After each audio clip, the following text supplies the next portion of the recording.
Ladies and gentlemen, on the 10th of May, in the morning, even as we were getting into a huddle to wargame the events of the previous night, a routine exercise, I received a message on hotline from my counterpart in Pakistan seeking my willingness to communicate.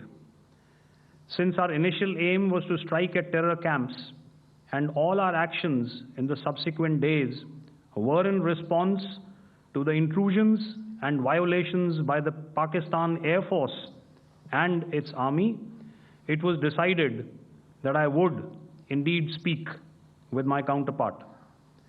You are already aware, I've seen it being covered on national television, that my communication with the Pak DGMO was conducted at 15:35 hours yesterday and resulted in cessation of cross-border firing and air intrusions by either side with effect from 1700 hours, 10th of May, after he proposed that we cease hostilities.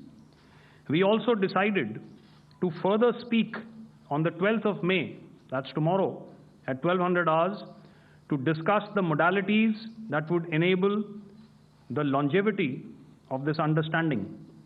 However, disappointingly, and must I add,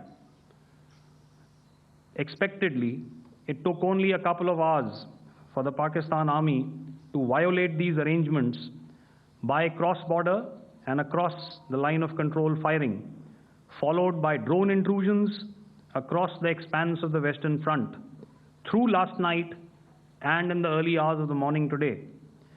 These violations were responded to robustly and dealt with as they must be.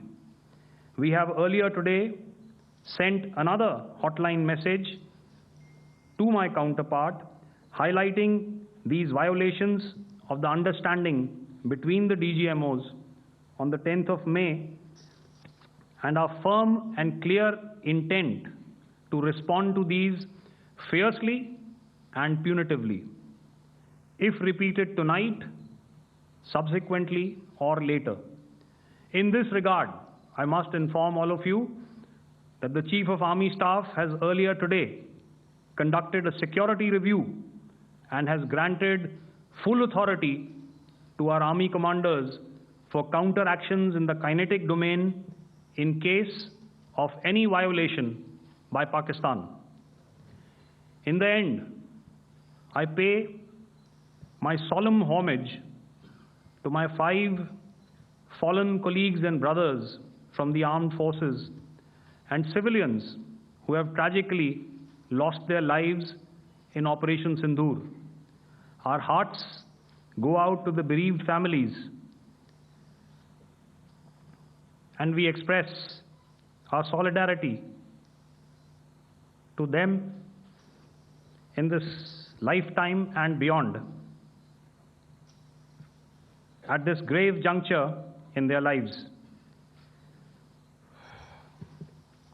Their sacrifices shall always be remembered and spoken of in glowing terms by a grateful nation. We have thus far, ladies and gentlemen, exercised, and my colleague Pramod highlighted this, immense restraint, and our actions have been focused, measured, and non-escalatory.